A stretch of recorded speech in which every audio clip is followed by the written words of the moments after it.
kapuso, nandito pa rin po tayo ngayon sa harap ng tanggapan ng Department of Agrarian Reform, kung saan makikita po natin ay nagsisimula na po yung programa ng ilang mga grupo ng mga magsasaka at ilang pamamanggagawa sa sektor ng agrikultura. Nakikita po natin, no, talagang marami po yung mga nakisa rito. Magmula po roon, na yan, hawak-hawak na po nila yung kanilang mga placard at mga tarpaulin. At sa ilang mga sandali lamang mula ngayon, ay makikita rin po natin yung kanilang effigy na naririto po sa harap ay susunugin na po yan. Ito pong effigy na ito ay isang dambuhalang daga na nahuli sa bitag at yung mga namumuno rin sa pamahalaan na nakikinabang umano sa mga pinaghirapan ng mga magsasaka.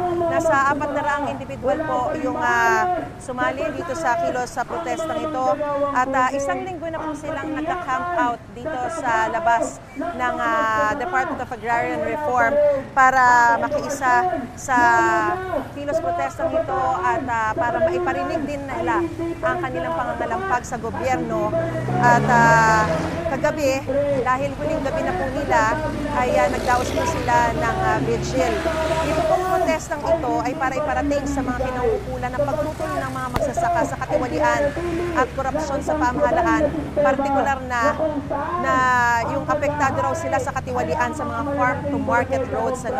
At pagkatapos po ng programang ito ay sila po ay magkakaravan, magmamarcha patungo sa Liwasang Bonifacio, kung saan mayroon pang mas malawak na kilos protesto na isasagawa. Inaasahan po mga 15,000 yung sasali po doon sa protestang yun at saka sila magmamarcha naman papuntang Menzuela. Sa punto po ito ay makakausap na po natin si Cheverlyn Siguin.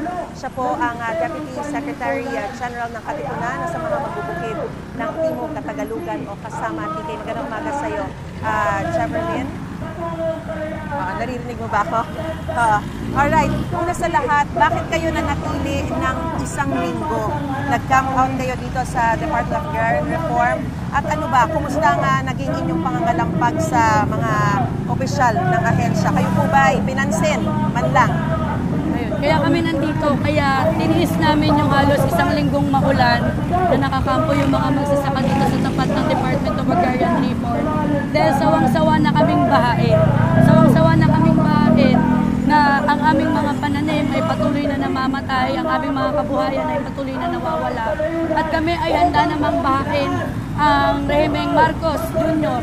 at si Sara Duterte na parehas namang kurap at parehas na mahirap na sila yung nagpapatakbo sa bulok na sistema na nararanasan ng mga mamamayan ngayon. Kung sa mga ahensya, meron kaming mga naging dialogo.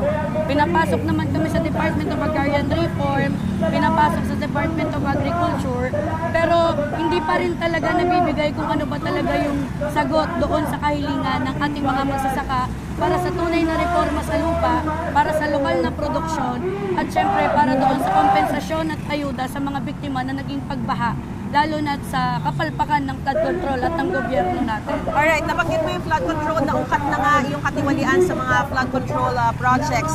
Pero inirereklamo nyo rin yung tungkol sa mga katiwalian sa farm-to-market roads. Gaano ba katalamak yung corruption din dito sa farm-to-market roads at paano direkta na apektuhan yung mga magsasaka at mga manggagawa sa agrikultura? Napakatalamak nung usapin ng katiwalian sa farm-to-market roads, lalo na sa ating mga magsasaka. Pero yung usapin ng farm-to-market roads, hindi siya nag-iisa. So usapin kung paano naapektuhan ng korupsyon yung ating mga magsasaka. Nariyan ang kakulangan sa subsidyo, kasalukuyang wala pa rin sariling lupa yung mga magsasaka, hindi pa rin napapamahagian, at yung pagbagsak ng lokal na produksyon sa usapin ng pagbibigay ng subsidyo ng binhi, ayuda at sa irigasyon sa ating mga magsasaka. Kung partikular sa Timog Katagalugan, isa sa mga halimbawa doon ay sa Batangas Lemery, kung saan naapektuhan ng pagtatayo ng flood control ang pangisdaan at palayan ng ating mga magsasaka at mangingisdang Batanggenyo.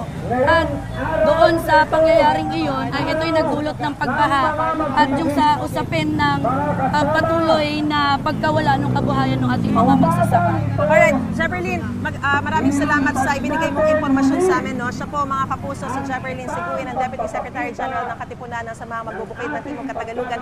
At umaasa kami na yung mga hinaing ninyo ay maiparating din at talagang aksyonan ng ating pamahalaan. Mga kapuso, ilang sandali na lang po, naamoy na natin yung gasolina dito, no? Dahil ilang sandali na lamang po ay susunugin na nga po itong effigy dito sa harapan ng Department of Agrarian Reform. At mga kapuso, ayan nga, Jefferlyn, sabihin mo na sa amin kung paano ba makakaiba yung protesta nyo ngayon kung hindi pa rin nararating o naabot yung nais ninyo.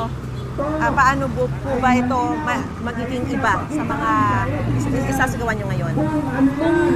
Sa pagiging iba ng ginaganap na protesta ngayon, ang protestang ito ay pinangungunahan ng mga magbubukid.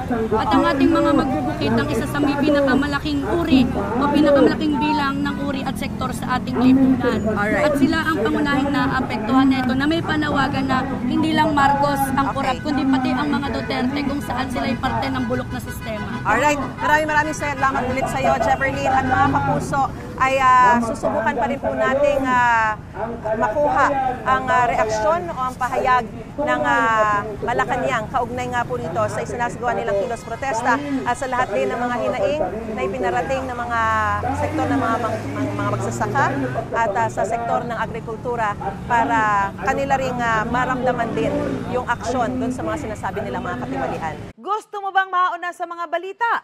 Mag-subscribe na sa GMA Integrated News sa YouTube at tumutok sa unang balita.